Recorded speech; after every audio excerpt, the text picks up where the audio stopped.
Hi friends, Viji Ramesh വ്ലോഗിലേക്ക് നിങ്ങൾക്ക് ഏവർക്കും സ്വാഗതം. എല്ലാവരും സുഖമായിട്ടിരിക്കുന്നു വിശ്വസിക്കുന്നുണ്ട്. ആദ്യമായിട്ടാണ് നിങ്ങൾ ഈ ചാനൽ കാണുന്നതെങ്കിൽ ഒന്ന് സപ്പോർട്ട് ചെയ്യാൻ മറക്കല്ലേ കൂട്ടുകാരെ. സപ്പോർട്ട് ചെയ്യുന്ന ഏവർക്കും ഹൃദയത്തിൻ്റെ ഭാഷയിൽ ഒത്തിരി ഒത്തിരി നന്ദി പറഞ്ഞുകൊണ്ട് ഇന്നത്തെ വീഡിയോയിലേക്ക് നമുക്ക് പോകാം. ഇന്ന് അടിപൊളിയായിട്ടൊരു തോരനും ഒരു കുഴമ്പാണ് കേട്ടോ. ഇത് മുളക് തക്കാളി കീരയാണ്. ഞാൻ രമേശ് ചേട്ടൻ്റെ വീട്ടിൽ സേലത്താണ്. അപ്പോൾ അമ്മ ഇങ്ങനെ കീര പറിക്കുന്നുണ്ട് തോരൻ വെക്കാനായിട്ട്. ഞങ്ങൾ വരുമെന്ന് പറഞ്ഞിട്ട് അമ്മ കുറേ ദിവസമായിട്ട് ഇത് മാറ്റി വെച്ചിരിക്കുകയായിരുന്നു. അപ്പോൾ എന്തായാലും എന്താ കീര അതിൻ്റെ ഇലകൾ സെപ്പറേറ്റ് ആക്കും. അതിൻ്റെ കായും ഉണ്ട് കേട്ടോ, പച്ചയും അതുപോലെ തന്നെ പഴുത്ത കായും ഉണ്ട്.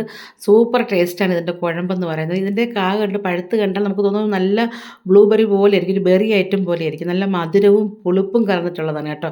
നമ്മുടെ ചാനൽ ഫോളോ ചെയ്യുന്ന മാത്തൻ എന്ന് പറയുന്ന വ്യക്തി ഉണ്ടല്ലോ, മിഥുൻ. അപ്പോൾ മിഥുൻ പറഞ്ഞത് ചേച്ചി ഇത് മണിത്തക്കാളി എന്ന് പറയുന്നുണ്ട്. അപ്പോൾ മണിത്തക്കാളി എന്ന പേരുമുണ്ട്. എന്തായാലും എൻ്റെ ട്രിവാൻഡ്രത്ത് നിന്ന് ഏച്ചിങ്കരി വീട്ടിനകത്ത് ഈ സംഭവം ഇല്ല കേട്ടോ. ഈ കീര ഇലയോ ചെടിയോ കായോ ഒന്നും ഞാൻ കണ്ടിട്ടില്ല. ഇവിടെ വരുമ്പോഴാണ് ഇതിൻ്റെ തോരൻ ഞങ്ങൾ കഴിക്കുന്നത്. അപ്പോൾ എന്തായാലും ഇല വേറെ സെപ്പറേറ്റ് കായ വേറെ ഞങ്ങൾ മാറ്റിയെടുത്തിട്ടുണ്ട്. അപ്പോൾ ഞാൻ അകത്ത് കൊണ്ടുപോയി ഇത് നല്ലോണം അരിഞ്ഞ് ചെറിയ പൊടിയായിട്ട് അരിഞ്ഞ് കുറേ അങ്ങ് നമുക്ക് തോന്നും കേട്ടോ. പക്ഷേ ഇത് വെന്ത് വരുന്ന സമയത്ത് ഇച്ചിരി കാണത്തുള്ളൂ. എന്നിട്ട് നമ്മൾ കഴുകി മാറ്റി വെച്ചിട്ടുണ്ട്.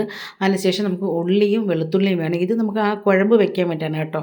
ചെറിയ ഉള്ളിയും വെളുത്തുള്ളിയൊക്കെ ആ മണിത്തക്കാളിയുടെ കുഴമ്പുണ്ടല്ലോ, അതായത് മുളക് തക്കാളി കുഴമ്പ് വെക്കാൻ വേണ്ടിയിട്ടാണ്. അപ്പോൾ തോരൻ വെക്കേണ്ട പ്രോസസ്സാണ്. അപ്പോൾ കടുക് ഇട്ടു, അതുപോലെ വറ്റൽ മുളക്. ഇവിടെ മുളക് പൊടിയൊന്നും ചേർക്കത്തില്ല കേട്ടോ. ഇങ്ങനെ വറ്റൽ മുളകാണ്, ഒരു 3-4 മുളക് മതി എരിക്കായിട്ട്. പിന്നെ ഇത് സവാളയാണ് ചേർത്തിരിക്കുന്നത്, വെളുത്തുള്ളി ഇട്ടിട്ടുണ്ട്, അതിനാവശ്യമായിട്ടുള്ള ഉപ്പും ഞാൻ ഇട്ടിട്ടുണ്ട്. അതിനുശേഷം ഞാൻ ജീരകം കൂടി ചേർത്തിട്ടുണ്ട്. എനിക്ക് ഒരു ജീരകം വേണം തോരൻ വയ്ക്കുക, പക്ഷേ ഇവിടെ അമ്മ ജീരകം ചേർക്കാറില്ല. അപ്പോൾ ഓടി അമ്മ കുറച്ച് ചെറിയ ഉള്ളിയും കൂടെ കൊണ്ടുവന്നിട്ടുണ്ട് കേട്ടോ. അപ്പോൾ അതവിടെ വേകാനായിട്ട് അടച്ചു വെച്ചു. ഈ സമയം ഞാൻ മണിത്തക്കാളി ഉണ്ടല്ലോ, അതായത് മുളക് തക്കാളി, മിഥുൻ പറഞ്ഞത് നമ്മുടെ മാത്തൻ പറഞ്ഞതനുസരിച്ച് എനിക്ക് മണിത്തക്കാളി എന്ന് വരുന്നത് കേട്ടോ, മുളക് തക്കാളി.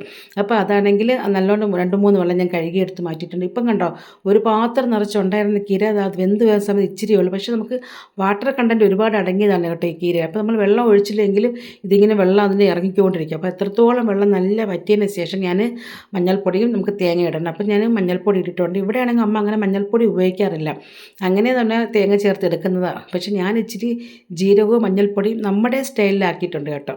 എന്തായാലും അതൊന്ന് വറ്റി വരുന്ന സമയത്ത് തേങ്ങ ചേർത്തിട്ടുണ്ട്. അപ്പോൾ ഇവിടെ അധികം തേങ്ങയും അങ്ങനെ ചേർക്കാറില്ല, കുറച്ച് ആവശ്യത്തിന് മാത്രം ഇച്ചിരി തേങ്ങ. അപ്പോൾ ഞാൻ പറയില്ല അമ്മ ഇച്ചിരിയും കൂടെ തേങ്ങ ഇടുന്ന ഓർത്തിട്ട് അമ്മ കുറച്ചും കൂടെ തേങ്ങ ഇട്ടിട്ടുണ്ട്. എന്നാൽ മാത്രമേ ഒരു ടേസ്റ്റ് വരത്തുള്ളൂ. അപ്പോൾ അത് നമുക്ക് ആവശ്യത്തിന് ഉപ്പൊക്കെ ചേർത്ത് എടുത്തു. കണ്ടോ, ഇത്രയേ ഉള്ളൂ, സിമ്പിളാണ് കേട്ടോ. വലിയ മസാല ഐറ്റംസ് ഒന്നും ഇവിടെ ചേർക്കാറില്ല, വളരെ സിമ്പിളാണ്, പക്ഷേ ഭയങ്കര ടേസ്റ്റുമാണ്.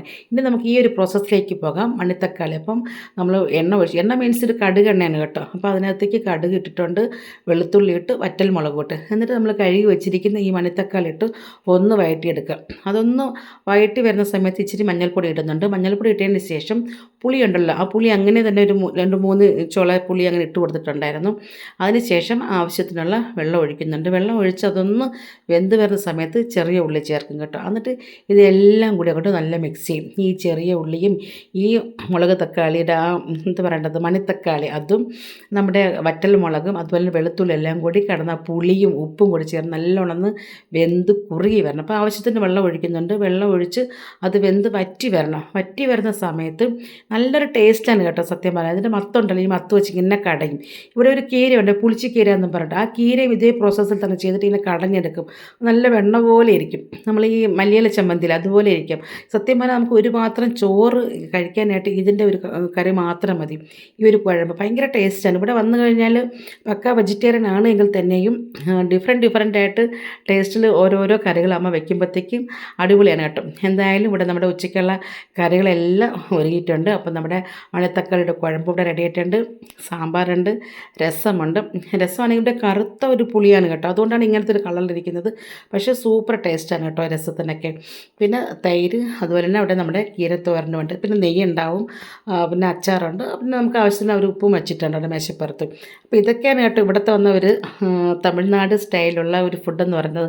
അടിപൊളി ടേസ്റ്റാണ്. എന്നാൽ നമുക്ക് ആ ഒരു മീൻ കറി ഇല്ലാണ്ട് പറ്റത്തില്ലല്ലോ. എന്നാൽ എനിക്കൊരു ആ ഒരു എന്താ പറയുക, മീൻ കഴിക്കാൻ പറ്റുന്നില്ലെന്നുണ്ട്.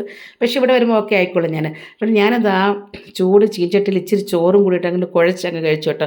നല്ല ടേസ്റ്റായിരുന്നു കേട്ടോ കഴിക്കാനായിട്ട്, അത് പറഞ്ഞറിയിക്കാൻ പറ്റത്തില്ല, സൂപ്പർ ടേസ്റ്റായിരുന്നു. അപ്പോൾ ഇതാണ് ഇന്നത്തെ ഒരു സ്പെഷ്യൽ എന്ന് പറയുന്നത്. എന്തായാലും ഇത്രയും സമയം വീഡിയോ കണ്ട് നിങ്ങൾക്ക് ഏവർക്കും ഒരിക്കൽ കൂടി നന്ദി പറയുകയാണ്.